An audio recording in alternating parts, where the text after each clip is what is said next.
बैठे पाकिस्तान को चीन ने एक ऐसा झटका दिया है कि पूरा इस्लामाबाद इस वक्त हिल गया है। अमेरिका को बॉस बनाने की कोशिश कर रहे पाकिस्तान की अब चीन ने एक ऐसे तरीके से हेकड़ी निकाली है कि उसकी कमर टूटती हुई नजर आ रही है। कहावत आपने सुनी होगी कि गरीबी में आटा गीला, और इस वक्त ये कहावत पाकिस्तान पर एकदम फिट बैठती नजर आ रही है। पहले से ही कंगाली, ऊपर से कर्ज का पहाड़, और अब सबसे बड़ा झटका, खुद चीन की कंपनी ने पाकिस्तान में काम बंद कर दिया है। तो आखिरकार ये पूरा मामला क्या है, उसे समझिए, और कैसे इस घटना से भारत को फायदा होगा, उसे भी हम आगे आपको वीडियो में बताएंगे। दरअसल बता दें कि चीन पाकिस्तान इकोनॉमिक कॉरिडोर यानी कि CPEC, जिसे पाकिस्तान अपनी लाइफलाइन बताता रहा, उसी CPEC के सबसे अहम प्रोजेक्ट ग्वादर पोर्ट से एक चौंकाने वाली खबर सामने आई है। ग्वादर फ्री जोन में काम कर रही चीनी कंपनी अपनी फैक्ट्री बंद कर चुकी है। सिर्फ बंद ही नहीं, बल्कि सभी कर्मचारियों को बाहर का रास्ता यहां से दिखा दिया गया। कारण क्या बताया गया?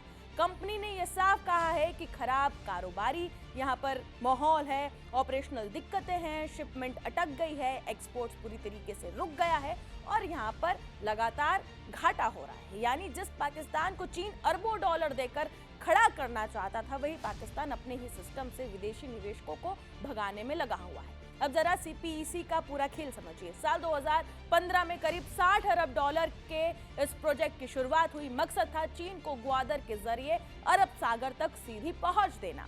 लेकिन आज हालत क्या है, उसे देखिए। प्रोजेक्ट्स में देरी हो रही है, कर्ज का बोझ लगातार बढ़ रहा है, सुरक्षा खतरे में है, जहां चीनी नागरिक भी सुरक्षित नहीं है, और अब कंपनियों को पीछे हटना पड़ रहा है। अब बात करते हैं सबसे अहम हिस्से की, भारत को इससे क्या फायदा। पहला और सबसे बड़ा फायदा, स्ट्रेटेजिक राहत। ग्वादर पोर्ट को चीन गेम चेंजर बताता था, जो भारत के लिए समुद्री घेराबंदी का हिस्सा था।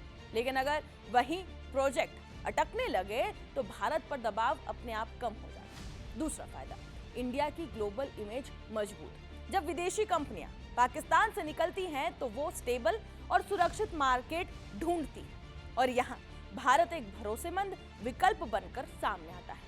मजबूत कानून, बेहतर इंफ्रास्ट्रक्चर और बहुत बड़ा बाजार, और सुरक्षा बहुत ज्यादा। तीसरा फायदा, ट्रेड और पोर्ट्स में बढ़त। भारत पहले ही चबहार पोर्ट, जहां पर ईरान काम कर रहा है और जो अफगानिस्तान और सेंट्रल एशिया तक पहुंच का एक बड़ा रास्ता है, अगर ग्वादर कमजोर पड़ता है तो चबहार की अहमियत और भी ज्यादा बढ़ जाएगी। चौथा फायदा, चीन की रणनीति को झटका।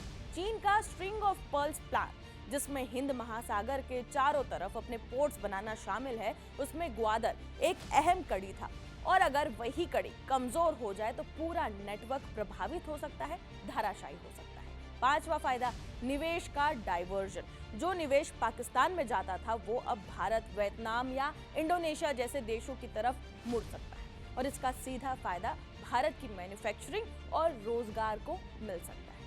लेकिन यहाँ एक जरूरी बात यह भी है कि चीन अभी पूरी तरह पाकिस्तान से पीछे नहीं हटेगा, क्योंकि CPEC उसके लिए सिर्फ एक बिजनेस नहीं बल्कि रणनीतिक जरूरत भी है। लेकिन ये एक बात जरूर साफ है कि अगर पाकिस्तान अपने हालात नहीं सुधारता है तो CPEC उसका विकास नहीं बल्कि कर्ज और संकट का जाल बन सकता है। और अगर ऐसा हुआ तो इस पूरे खेल में सबसे बड़ा फायदा भारत को ही मिलने वाला है। तो देखना अब यह है कि क्या पाकिस्तान हालात संभाल पाएगा, या फिर एक एक करके निवेशक यूं ही पाकिस्तान से इसी तरीके से निकलते जाएंगे और CPEC धीरे धीरे ढहता जाएगा। इस रिपोर्ट पर आपकी क्या राय है, कमेंट सेक्शन में जरूर बताएं, और बाकी तमाम खबरों के लिए जुड़े रहें जी न्यूज़ के साथ।